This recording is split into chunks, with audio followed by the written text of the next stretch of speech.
their best to shield their babies from danger. These reports are devastating. We are hearing the reports of entire families, innocents, who were killed in the safety of their homes. We know that so far, 22 Americans lost their lives and 17 remain unaccounted for. We know that these numbers are likely to increase in the days ahead. As the President said this afternoon, this attack has brought to the surface painful memories and the scars left by millennia of anti-Semitism and genocide of the Jewish people. And so later this afternoon, the President will stop by a roundtable with Jewish community leaders, along with the Second Gentleman, Douglas Emhoff, National Security Advisor Jake Sullivan, Homeland Security Advisor Dr. Liz Sherwood Randall, Domestic Policy Advisor Neera Tanden, and Steve Benjamin, Senior Advisor to the President for Public Engagement. This roundtable discussion will focus on the Biden-Harris administration's unwavering support for Israel following the Hamas terrorist attacks and the implementation of President Biden's national strategy to counter anti-Semitism, which was released in May. Today and every day, we are here to reaffirm the United States' will to continue to have Israel's back. And with that, Admiral John Kirby is here from the National Security Council to take any of your questions on the situation in Israel. Okay, John. Thank you.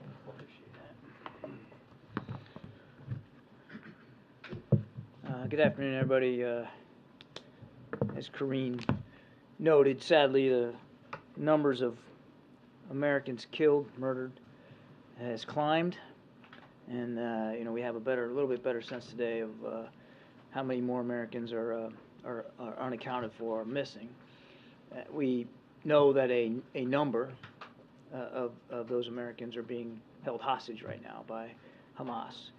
I think we all need to steel ourselves for the very distinct possibility that these numbers will keep increasing, and that we may, in fact, find out that more Americans are part of the hostage pool. So, as Karine said, our message to all these families affected is that we're with you, we're grieving with you, we're sorrowful with you, we're worrying with you, and we're going to do everything we can, particularly for those who don't know where a loved one is, to find out where they are, and to get them home with you where they belong. And that includes, of course, being willing to assist in advice or counsel when it comes to hostage recovery efforts. Now, of course, the Israelis have a very robust hostage recovery capability of their own. Sadly, they have been forced to perfect that particular kind of capability, but we also have a lot of know-how too, and we're offering to share that with the Israeli Defense Forces. At the same time, we're sharing additional defense-related support. I think you saw that the Israeli military announced today, with some imagery, the first tranche of U.S. military assistance arriving in Israel. That will continue. We also, as I think the President alluded to yesterday, were able to replenish some of their Iron Dome interceptor missiles. These were missiles that we already had in stock in Israel. We simply just transferred ownership over to the Israeli Defense Forces. So again, more aid, more assistance will be coming in coming days. As you also know, the aircraft carrier USS Gerald R. Ford and her strike group are now in the Eastern Mediterranean. They arrived yesterday. They are there for deterrence purposes, to make it clear to any would-be actor, organization, group, terrorist network, nation-state, anybody who thinks that with hostile intent towards Israel, that this is the time to widen and expand the conflict, that we will take our national security interests seriously. I would also note that the USS Dwight D. Eisenhower aircraft carrier and her strike group will be departing on a pre-scheduled, long-scheduled deployment to the European Command Area of Responsibility. They'll start that deployment in the coming week or so. They will be going initially across the Atlantic and into the Mediterranean, where they will be available if needed. Now, no decisions have been made. I've seen some press reporting out there that we've already made some kind of final decision that a second carrier is going to be placed in the Eastern Med. No operational decisions like that have been made, but she will be heading in that direction. Her ships will be with her, and she certainly will be an available asset if needed. Bottom line is, as I said, we're sending a loud and clear message. The United States is ready to take action should any actor hostile to Israel consider trying to escalate or widen this war. And I think Jake said that pretty well yesterday. We're also going to continue to talk to our Israeli partners about their needs to ensure, again, that they have what they require to defend their country and their people. And that's just not going to stop. In fact, it's almost an hourly conversation that we're having with our counterparts. Now, I know many of you have been asking about or expressing some interest in the idea of safe passage in Gaza for civilians. Let me just say right up front, we're actively discussing this with our Israeli and our Egyptian counterparts. We support safe passage for civilians. The civilians are not to blame for what Hamas has done. They didn't do anything wrong, and we continue to support safe passage. I don't have an announcement to make today. I can't tell you a specific route or a corridor. I just want to make it clear that we are actively working on this with our Egyptian and our Israeli counterparts. Civilians are protected under the laws of armed conflict, and they should be given every opportunity to avoid the fighting. Now, if I could switch to Ukraine just quickly. Today, the Secretary of Defense announced at the Ukraine Defense Contact Group meeting over in Europe that the United States is announcing a new aid package, which includes air defense ammunition for U.S.-provided artillery and HIMARS, counter UAS equipment, unmanned aerial systems, to help Ukraine protect their people against Russian and Iranian drone strikes. We're also announcing additional anti-armor capabilities and more than 16 million rounds of small arms and ammunition. As the Ukrainians continue to wage a very tough counteroffensive, and as winter now fast approaches, we believe that it is absolutely imperative. You heard me say before, time is not our friend, that we continue to do everything we can to help Ukraine succeed on the battlefield and claw back some more of their own territory from Russian units on the ground there. This military aid package that we're announcing today is another important signal of our continued commitment to supporting the Ukrainian people, and it utilizes funding authorities that Congress authorized for Ukraine during a prior fiscal year under the Presidential Drawdown Authority. We're obviously going to continue to provide Ukraine with the weapons and equipment they need, but it is absolutely critical that Congress keep its commitment to the people of Ukraine by providing additional funding. We are in active conversations with members of Congress about additional funding for Ukraine and for Israel. And it's critical, again, that we believe Congress sends a clear message to Putin, sends a clear message to the Israeli people that the United States continues to have their back. And with that, we'll take some questions. First, John, asked just a little bit of clarification on the 22 Americans who unfortunately been killed. Were all those Americans believed to be killed by Hamas? Were all of them killed in Israeli territory? Or do you know of how many Americans have been killed inside Gaza? I'm afraid I don't. I mean, we know the number is accurate as of right now, but this individual circumstances are not exactly clear. Yeah, this group of 22, it was in Israel, but I don't have the details on every single one. You could certainly consult the State Department. They might have a little bit higher touch because they're in touch, or I know they're trying to be in touch with all the families, but we don't have that information. If I can just quickly, all signs suggest that Israel will begin possible ground invasion relatively soon. I know you talked about safe passage, but has the U.S. done anything to dissuade Israel from moving ahead with a ground offensive? And if it does move ahead, has the president or administration officials directly asked Israel to show restraint in how it goes about such an operation? We're going to let the Israelis talk about their military operations, particularly in the future tense. I mean, we don't even talk about our operations in the future tense. So I don't want to get ahead of where things are, and I certainly am not going to talk about Israeli military planning. So I'll let them take that. You heard the president talk about this a little bit yesterday, this idea of you're asking about restraint. I mean, nobody wants to see any more innocent life lost. None. Nobody, no matter who you are. If you're an innocent civilian, you didn't cause this, you didn't ask for this, and you shouldn't be having to fear for your life. Nobody wants to see that happen. And I think it's important to remind that, especially on the Palestinian side, Hamas is directly endangering their lives, headquartering themselves in hospitals and schools, residential buildings, using the Palestinian people as human shields. They didn't ask for that either. And Hamas doesn't speak for the majority of the Palestinian people or their aspirations for peace and security. I think that's an important place to start this conversation. Unlike the United States, unlike Israel, as the president said yesterday, who have respect for the rule of law and the law of armed conflict and respect for human life. Hamas has none at all. So again, we'll let the Israelis speak for their military operations. Our focus squarely right now in these still early hours, and they are early hours, is to make sure that the Israelis have what they need. I just want to clarify the numbers here. I think, Karine, you just said that 17 Americans remain missing. Is that the latest number? I think yesterday you had said 20. I just want to make sure we're operating off of the same thing. There is 17 that are missing and 22 that are dead.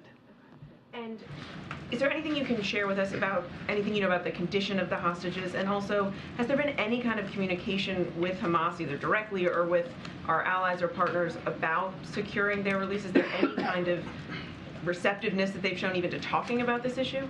So let me take the second one first. Obviously, we're in discussions not only with the Israelis about what hostage recovery could look like, but with other allies and partners in the region. And there are some countries, like Qatar, that have open lines of communication with Hamas. So, of course, we're casting the net wide, as you would expect we would. We want to get these, all the hostages back with their families, particularly the American hostages, no question about that. Now, where they are and in what condition, no. Sadly, we don't know.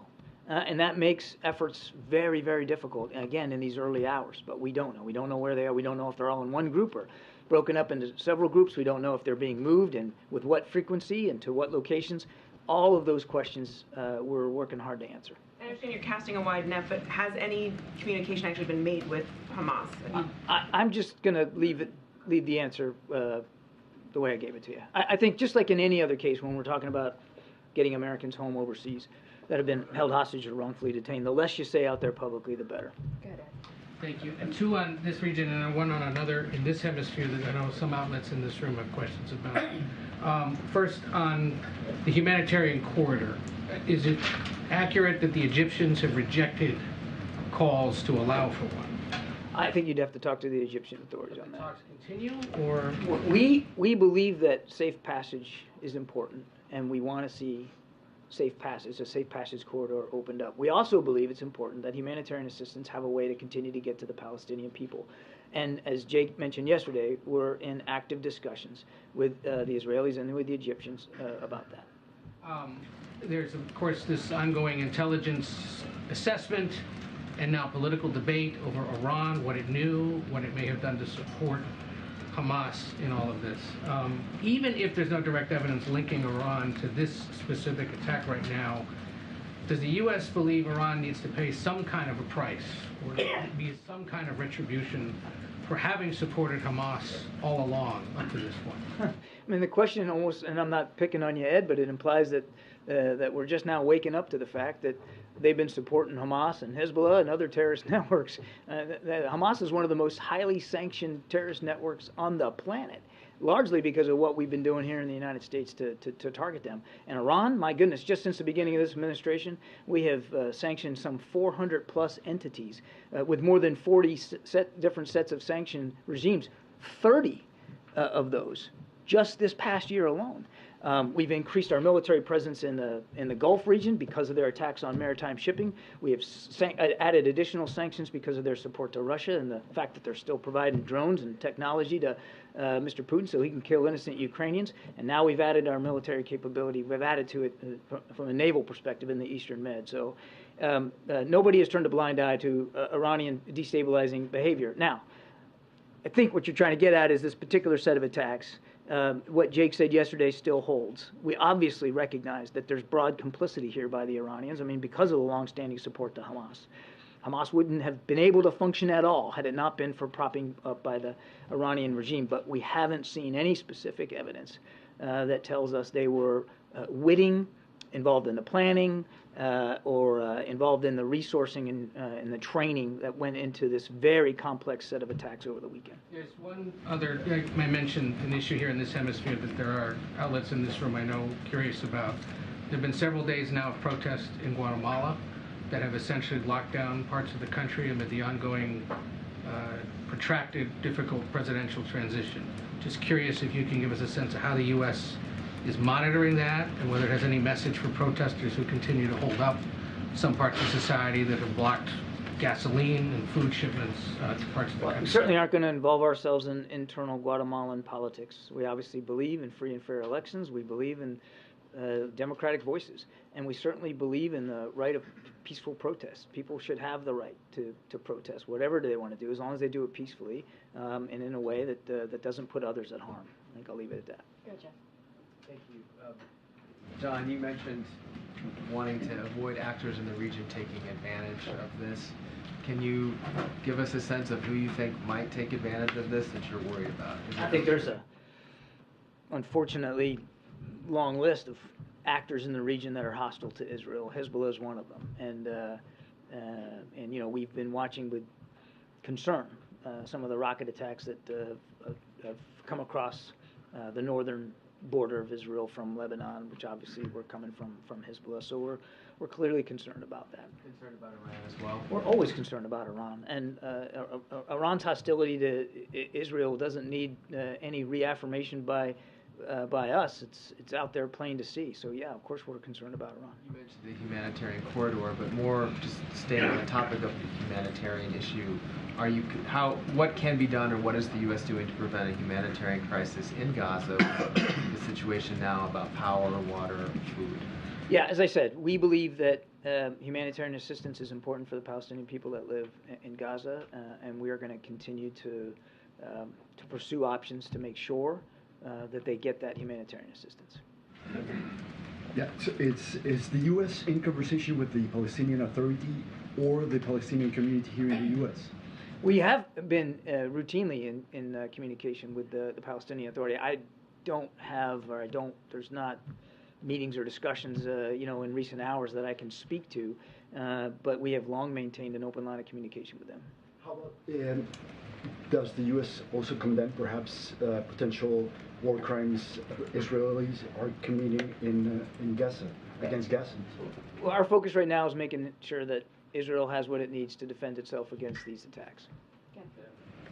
If I could ask you first just about something that you referred to, which is the reported incursion into northern Israel. There have been reports from the IDF. Do you have any new information to share on that? There were reports of paragliders initially. Any other additional information about that? I've seen the reports. We've taken a quick look at them.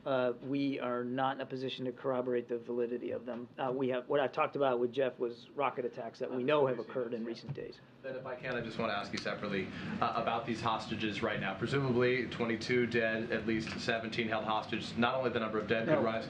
17 that we know are missing. Excuse me. And that number will that fluctuate. Number could rise. It could rise, it could go down. I mean, as people maybe they're found safe and sound. So Understood. It's 17 today. Understood. So about those who remain hostages right now, has the president ruled out sending any American forces of any kind into Gaza at any time to help secure their release if necessary to get them out safely? We haven't made any policy options or operational decisions with respect to hostage recovery at this time. We are in active. Ruled out.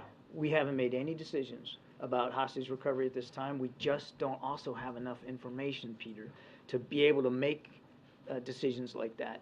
But you heard Jake yesterday say, and the president has said, we'll do everything we can anywhere around the world to make sure that Americans held hostage have a path home and to be safe with their families. So we're keeping to Mary's question, obviously we're casting the wide net. We're also keeping the options wide open right now as we get more information. But we just don't have enough granularity to be able to fine-tune those options. Has the president spoken to any of those unaccounted for or any of those Americans dead?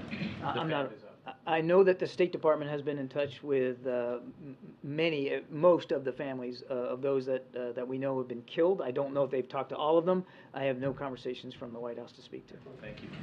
What's the level of concern that American troops who are stationed in the Middle East might be a target of Iran or some proxy forces, and are there steps being taken to secure military installations? Well, sadly, I mean, our troops in the Middle East are well familiar with the ebb and flow of security concerns for force protection. I mean, it's just part and parcel being deployed there.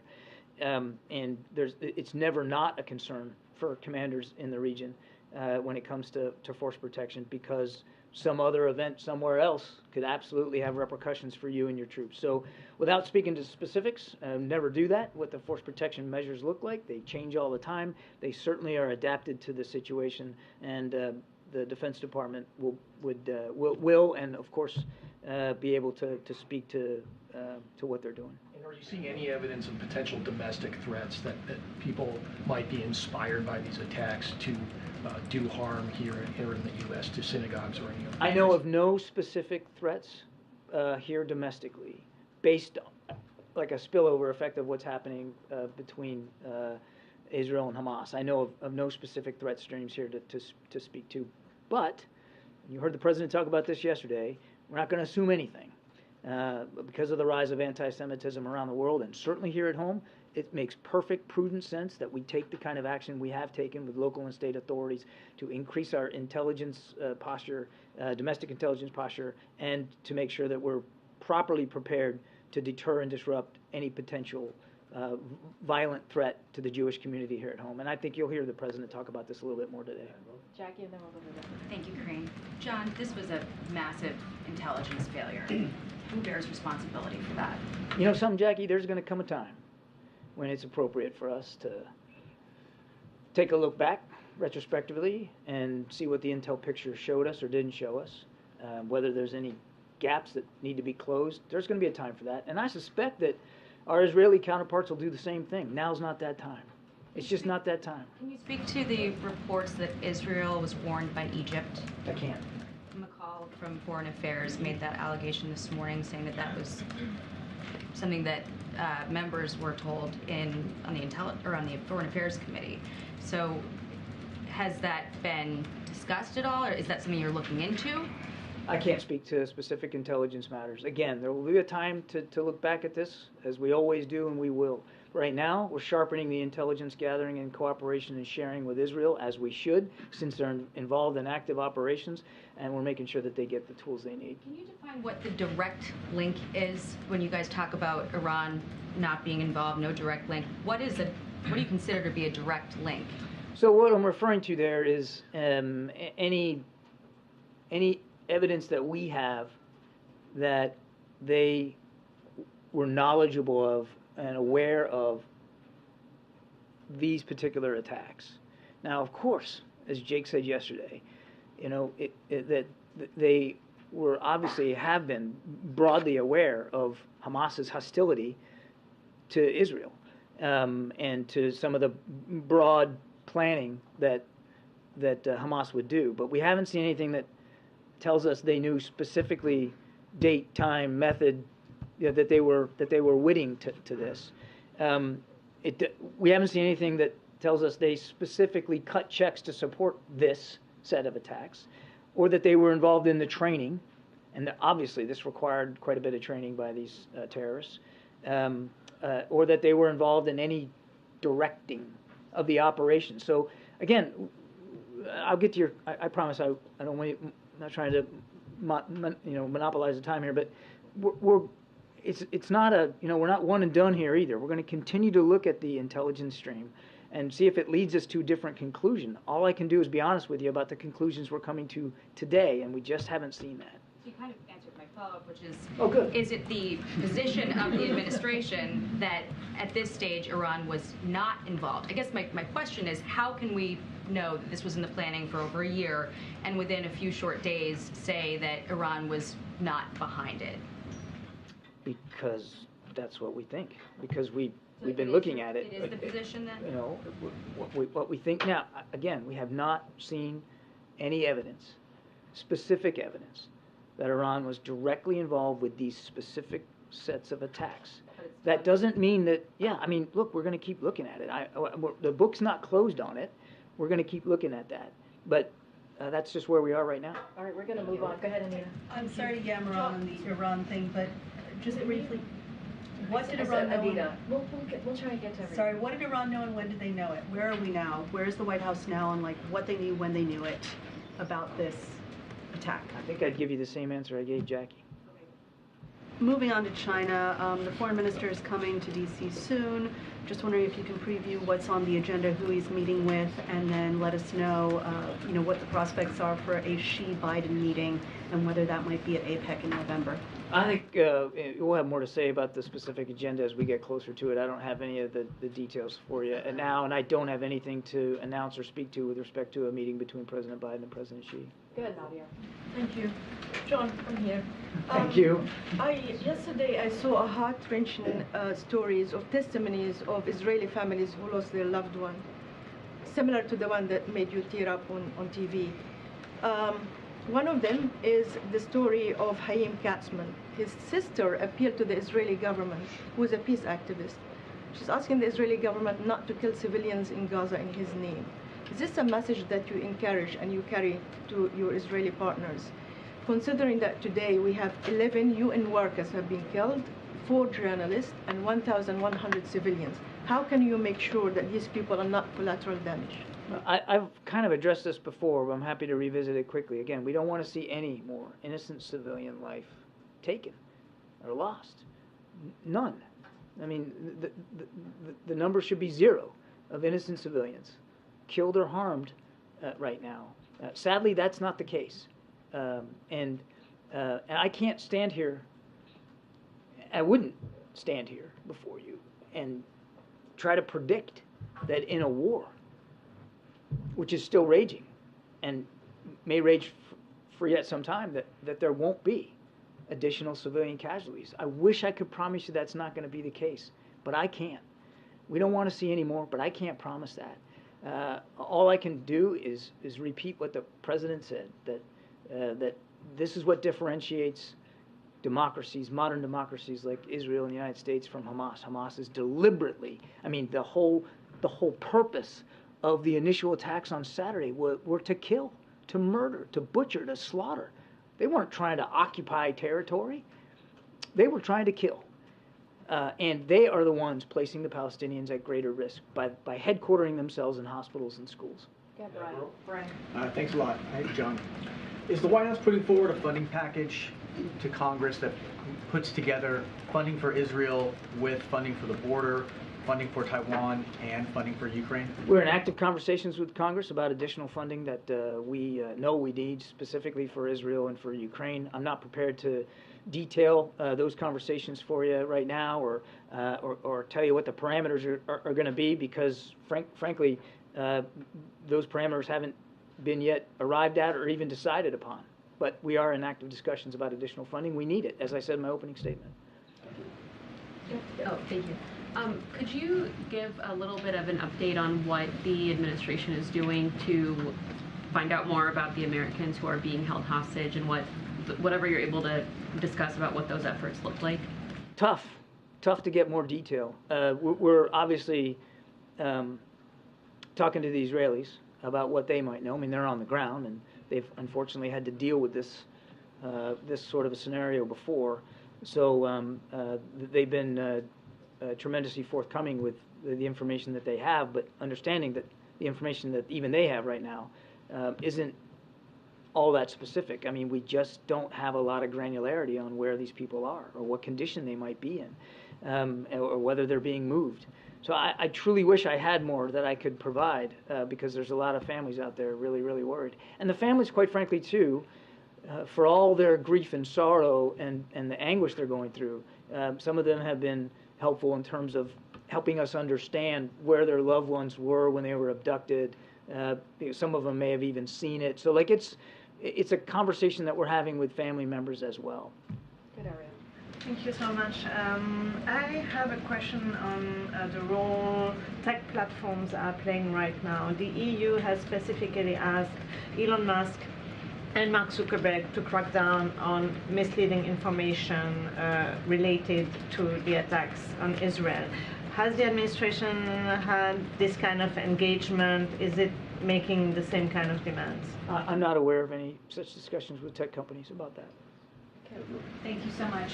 The U.S. has been warning since Saturday that hostile parties should not be escalating the conflict at this time. What evidence do you have about whether that message has been heeded? It's not the kind of thing that they, phone in and say, okay, got it. We have not seen to date we have not seen another actor intentionally try to widen the conflict. All we can go is by what we're seeing and we're not seeing. It's important that we send that signal with the arrival of that carrier strike group and with the rhetoric, of course, coming out from our administration. We'll keep doing that. And what variables and within what time frame would the U.S. look to consider when making a decision about deploying additional assets to the region? I think it's going to depend on how things are going in the region.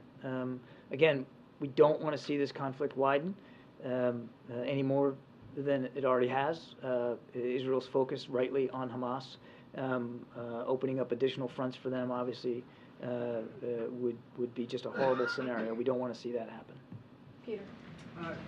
Congressman Lawler just said on TV that they're expecting an announcement within 24 hours about an airlift to the U.S. citizens. Can you tell us anything about that? I don't have any details for you on that. I would just tell you, Peter, that we're in State Department is in active touch with American citizens in Israel. Many of them, as you well know, are dual nationals, to try to make sure that that A, we've got the connection, and B, that we know if they have any concerns, like in the case that they want to leave. So we're in active conversations with Americans on the ground there, and we want to make sure. Right now, there are still commercial carriers, not all, some, flying in and out of Ben Gurion every day.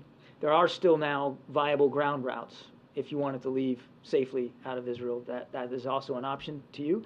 But neither of those options may necessarily be feasible or affordable to certain Americans. And so we are exploring actively a range of other options to assist if Americans want to leave. I'm just not at liberty now to go into more detail about that. Dual citizens, can you identify, do you know how many of the 22 Americans who have died and the 17 that are unaccounted for, how many of them are dual citizens versus just pure, fully American? The State Department might be able to give you that. I don't have that data handy. But as you know, so many American citizens in Israel are, in fact, dual passport holders. Do the Israelis on decisions on what to do about them if they are, in fact, mostly dual citizens? I'm sorry, say that? Does that mean that we would defer to the Israelis in terms of deciding what actions to take if they're mostly their citizens? A dual national with an American passport is an American. And we will take seriously our responsibilities to get any wrongfully detained or hostage, American hostage, home to their families where they belong. They're Americans. John, you talked about the Eisenhower leaving on his pre-scheduled deployment to potentially be out there in case positioned near the ford. What about reports about the USS George Washington and also the HMS Prince of Wales? Are they also being readied? I don't know of any plans for them to be readied. Again, I'd refer you to the Defense Department to speak to other units. I want to remind the Eisenhower is preparing for a long-scheduled deployment to the region, and I don't have any operational decisions to speak to. I just thought it was important to put that into some context because I saw some reporting yesterday that seemed to suggest it was a definite decision that she was going to join the ford. That could happen. I don't know. But she will be deploying into the Mediterranean and will be an available asset as well as her escort vessels. Okay, I have another follow-up here. It seems like you've really been trying to, project the message that you want to contain this. You want to make sure that state and non-state actors get the message that you want to keep this contained. So how does it help that effort when you have statements like Senator Graham on Capitol Hill saying, if Hezbollah in the north attacks Israel in strength, we should tell the Ayatollah we will destroy your oil refineries and your oil infrastructure. How worried are you about statements like that? I'll let members of Congress speak for their comments and what they think should be done or should not be done. The president's the commander-in-chief. The responsibility is on his shoulders. And he's also, of course, a strong supporter of Israel, has been for his entire life in public service. We have to answer for the policy decisions that we make, and we're comfortable doing that. John, Thank you. Yeah, it's okay. Almer's head is right there. You scoot down a little bit. I'm kidding. On the humanitarian corridor, I know you said there's conversations ongoing. Could you provide some more detail? I mean, what would the U.S.'s involvement in that be? Are we talking encouraging conversations with Israel and Egypt? Would we have direct involvement in creating some kind of a humanitarian corridor here for the 2 million plus people to leave? They have no option at this point. We want to see that they have an option, and Israel and Egypt are the two most significant players when it comes to trying to get that corridor open. So I think you can understand, at least I hope you do, that I wouldn't want to get into too much of the diplomacy here and the conversations that we're having, but we are having active conversations about trying to allow for that safe passage. Again, these civilians did nothing wrong, and so we want to make sure they have a way out. Did the President and Prime Minister Netanyahu have a conversation about this this morning, yesterday? As I said in my first answer, I'm not going to get into too much of the diplomacy here. And could you get into specifics on the aid that you said the U.S. would want to provide to the Gaza Strip? I mean, with no food, water, medications, what kind of aid would the U.S. want to provide? The normal kind of humanitarian assistance we provide normally. I mean, we are the biggest contributor to humanitarian assistance to the Palestinian people, particularly there in Gaza, and we want to see that. We want to be able to see that assistance continue. So it's food, water, medical supplies, medicine. I mean, it's the whole panoply of humanitarian assistance that we know are important because, again, these people are victims too. They didn't ask Hamas to do this. Is there an increase, though, in the amount of aid that's going? I don't have any new announcements to make in terms of increases. We want to see we are the greatest contributor of humanitarian assistance. We're obviously proud of that. We want to be able to see that humanitarian assistance be able to continue. Go ahead, Ed. I want to ask you about oil, if I could, and the money that it's bringing in. So is the amount of oil that's being brought in by Iran, specifically records amount, 85% to China, and more oil being sold above the price cap from Russia, giving the president any pause on changing these energy policies for fossil fuels here in the U.S.? Let me back up a little bit. I mean, it's important to remember that Iran gets most of its oil revenue off the black market, and evading sanctions, which they do. It's costly to them. In fact, our evidence is that they really only receive a fraction of the market value of the oil that they sell because they have to sell it on the black market. We will always, as we do in any case, typically revisit sanctions regimes to see if they need to be changed or adjusted, specifically with respect to Iranian oil. The president, since the beginning of the administration, has been concerned about making sure we have a viable global market for oil, working hard to keep the prices of gasoline down here in the United States. Part of that is making sure you remove some of the volatility in that global supply and demand.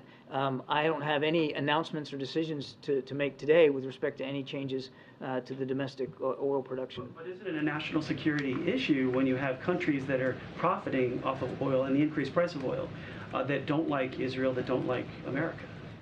We don't want, for instance, Russia to be able to get a windfall in profits from the oil market, so that they can then turn that around and apply that to weapons in Ukraine. We certainly don't want to see Iran be able to do much of the same, which is why we're putting as much pressure on them as we are. So why not increase oil production here? I don't have any announcements to make today. Okay. Thanks. Just to follow up on Brian's question, I know contours of a congressional package is still taking shape, but can you provide us anything on a timeline or give us a sense of how quickly the U.S. would exhaust what it can provide to Israel before congressional action is needed? We have existing authorities and appropriations to support Israel in the near term. And I got asked last time, what does near term or what's a bit mean? I can't give you a date certain on the calendar because a lot of it's going to depend on their expenditure rate and what the replenishment ability is, or what the need is, and what our ability to do it is. But in the near term, we've got appropriations and authorities for both Ukraine and for Israel. But you don't want to be trying to bake in long-term support when you're at the end of the rope. And in Ukraine, on the Ukraine funding, we're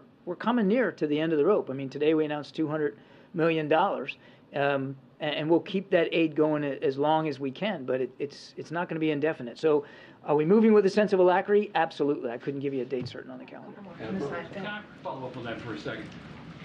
The lack of a speaker in the House of Representatives, I'll venture to say, has probably not had any impact on this situation at the moment.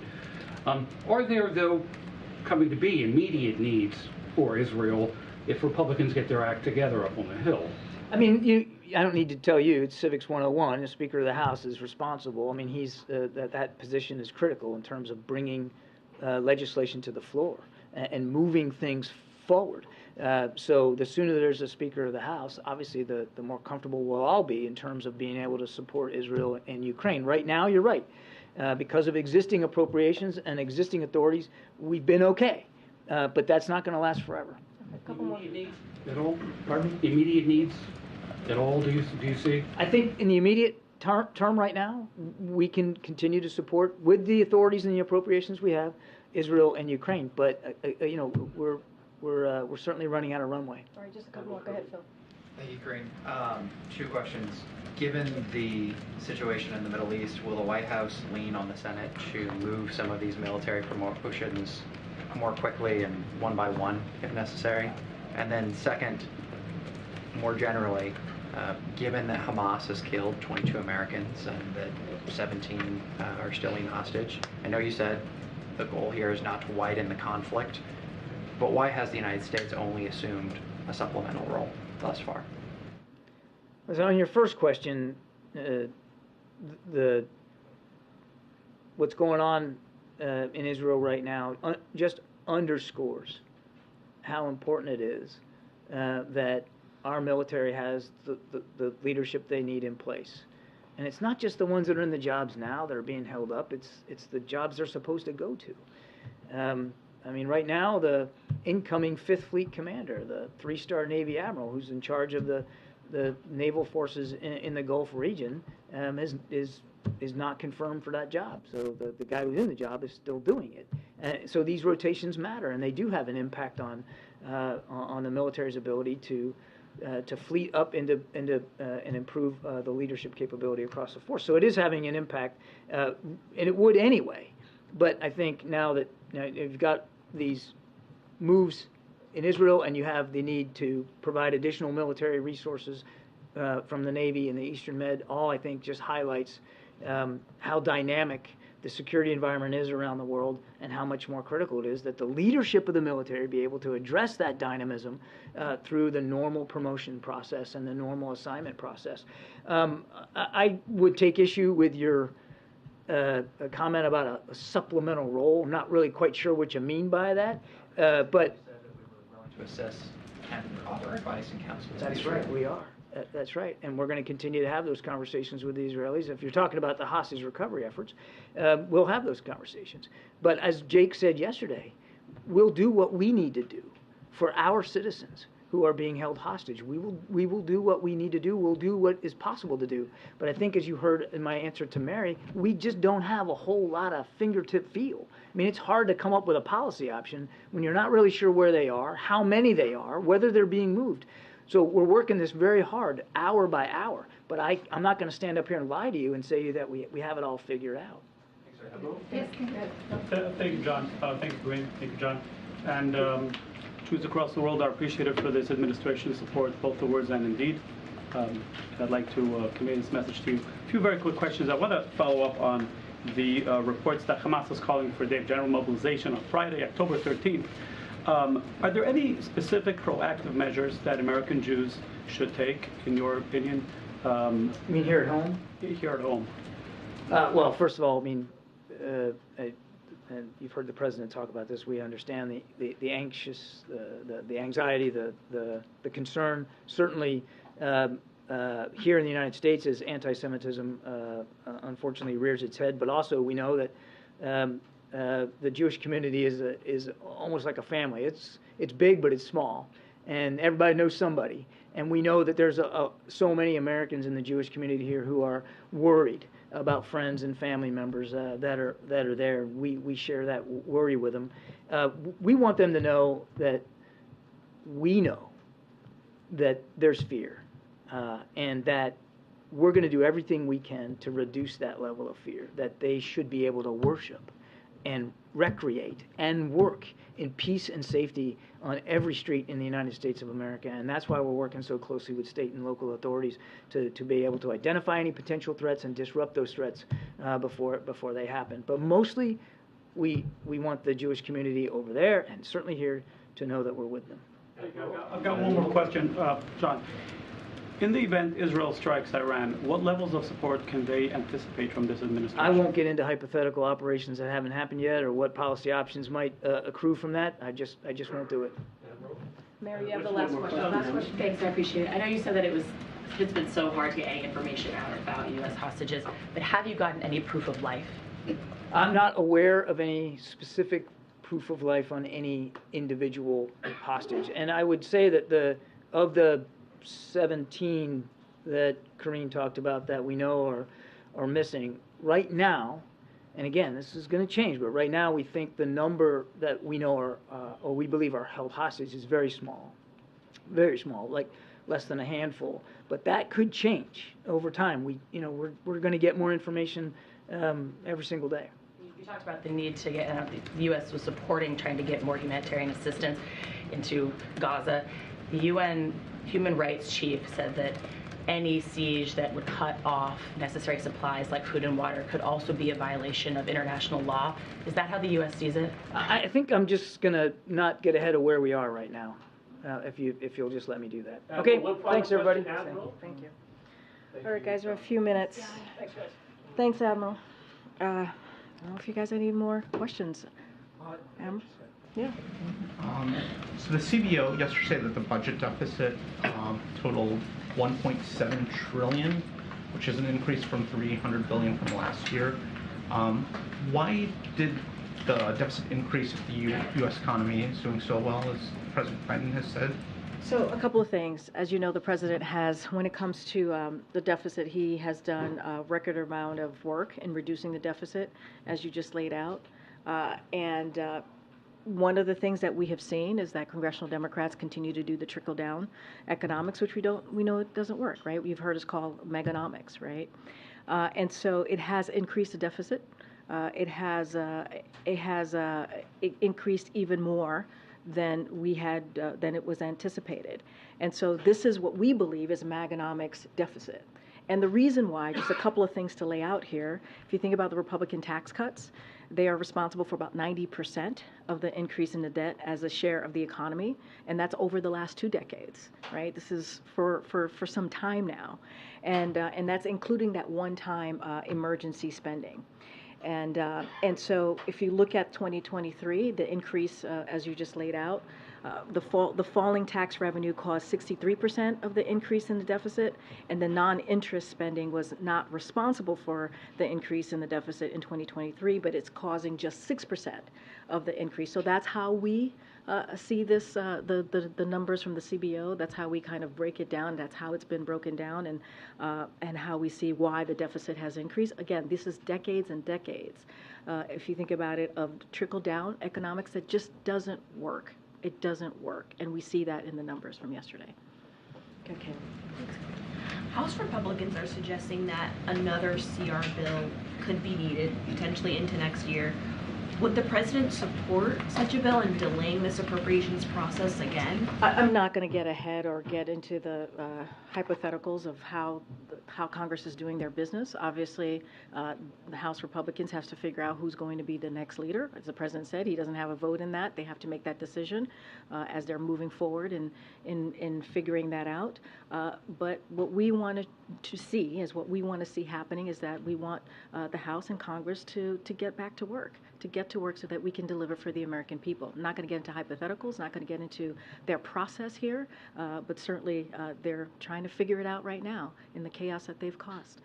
There is another CR bill, though. Does the president want to see Ukraine and Israel aid in that package? I mean, we've been very clear. We believe, and this is something that Jake said yesterday, like we are capable as the United States, right, to be able to give additional funding to Israel, to give additional funding to Ukraine. This is something that we are capable of doing, and the importance of doing that is clearly important. I'm not going to get, there's going to be a path forward that the OMB director is going to lay out and see the best way to move forward. I'm not going to get ahead of that. You heard the president yesterday saying that he is going to, as you just iterated, that he's going to ask for more funding as it relates to Israel. I'm just not going to get ahead of that process. But this is something, again, that Jake said, we are capable of doing that, capable of providing the assistance that's needed.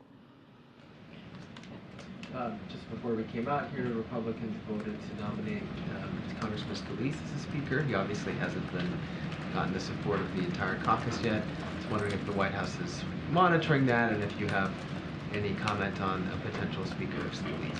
Look, I hope that the House Republicans gets their affairs in order and stops the chaos so that we can, they can select the speakers that of their choosing so that we can move forward and do the people's business. We're not part of the process. We're not going to comment about the process. As the president has said, he doesn't have a vote in that process, but we want to see the chaos be done with so that we can deliver for the American people. As you heard today, the president made a very important announcement on junk fees, right? Something that Americans care about, another way to lower cost for Americans. So the president's continuing, even with the chaos that they're causing on the other side of Pennsylvania Avenue, the president every day is continuing to deliver for the American people, clearly being a leader on the world stage as we're talking about the horrific attack in Israel, as we're talking about how we're going to, the need to continue the Ukraine funding. So the president is doing all of that, and we're waiting. We're waiting for them to get their business in order. Okay, Kayla. How soon after House leadership gets settled is the administration prepared to send a new supplemental request? I don't have a timeline for you. I think the president said next week, right? He mentioned next week as it relates to Israel and when the Senate gets back. I just don't have anything specific or any details to lay out on the exact timeline. And how closely does it hew to what the administration put forward in August with the addition of new funding for Israel? Again, we're going to try and figure out the best path forward. I just don't have anything specifics to lay out at this time. Go ahead. Thanks, Karine. Do you have a list of attendees for today's meeting on anti-Semitism? So we'll have a list for all of you, a readout of that later on. It's about, I believe, 20 leaders from the Jewish community. I laid out the staff, the senior staffers who were going to be participating on our end, and we'll certainly have a more in-depth readout afterwards. Thanks, Karine. On junk fees, most of the fees they talked about are disclosures and don't reduce, but the ones that do reduce, isn't this just a game of whack-a-mole and those fees will pop up somewhere else? Look, no, not at all. These are FTC rule covers many junk fees. And just to lay out a little bit, and I think you've heard this from many of our folks here in the past 24 hours, why this is so important. They cost consumers tens of billions of dollars if you think about junk fees. That's what they cost consumers. And this FTC rule would ban many of them, as I just laid out, and including event tickets, hotels, car rentals, delivery apps, and apartment rentals. And so this is a CFPB's crackdown. It's important. The president has been very clear throughout when he talks about his economic plan, he talks about how he's going to move forward to deliver for the American people and lowering costs. And this is part of that, lowering costs, making people's lives, Americans' lives, a little bit easier. So we do not see this as a whack-a-mole. We believe that the junk fees will cover many of the fees that we see out there, as I just listed out. Right behind you. Okay. Thank you. This is related to the situation in the House, but is it the view of the White House that the Gang of Eight has an intelligence Gang of Eight that receives the top-level briefings from the executive branch has 8 members, or is the Speaker pro tem, Mr. McHenry, getting the security briefings at the very top level, or are there effectively only 7 members with the Speaker being vacant? I would refer you to the Speaker pro tem. I don't have that information for you. I would just refer you to his office. All right, I'm You haven't called on me in 2 seasons, Karine. And not calling on you today. Go ahead. Go ahead, sir. You should be ashamed Go of ahead. that. Go ahead. That shows Go ahead. disrespect to a free and Go independent ahead. media. It's a blacklist I'm gonna one of our close. country's largest and most widely read newspapers, Karine. That shows contempt for a free and independent press.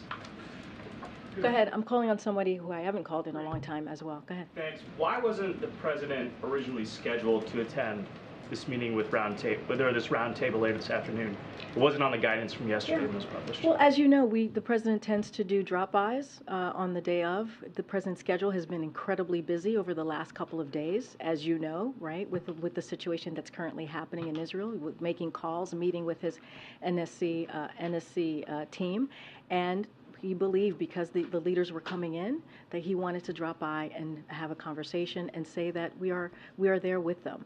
This happens all the time. It's not unusual for us to announce a drop by, and so this is what you're seeing today. And we believe this is going to be incredibly important for the president to be there with the Jewish leaders in the communities, and so it's important. It's going to be an important moment. Is there anything you can tell us about this incident that happened with Congressman Van Orden and White House staff? Apparently he was belligerent during the briefing on the attacks in Israel, was shouting profanity at them. Is there anything you can tell us about that incident? No, I don't have anything to share beyond what you're reporting or the reportings from out of that. All right. No, we're going to go because we have to get ready for the Jewish leaders. Question about Jewish. Thanks, everybody. Thank you, Karine.